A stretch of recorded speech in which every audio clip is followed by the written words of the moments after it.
AFC North is always one of the best divisions of football. Players come and go, but when you look at the last decade plus in the NFL, the consistency of football in this division is hard to beat.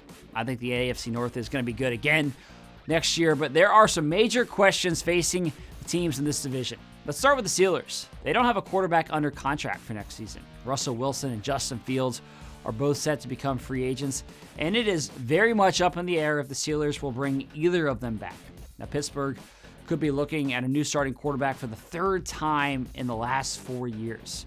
They could address that spot in free agency or through another trade or, of course, through the draft. But if you're looking for a new quarterback, that's obviously a major question mark for your team, and the Steelers are in that boat right now.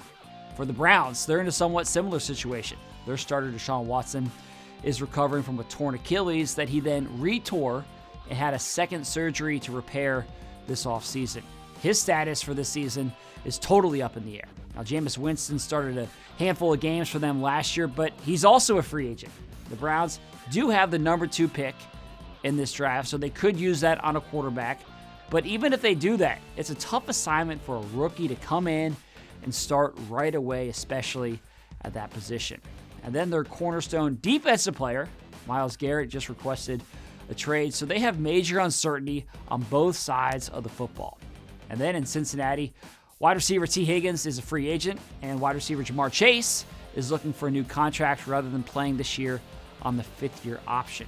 Pass rusher Trey Hendrickson is also looking for an extension or a trade. And then their leading tackler from last year, linebacker Jermaine Pratt, he just requested a trade this week. So it's unclear where any of those situations will land for the Bengals this offseason.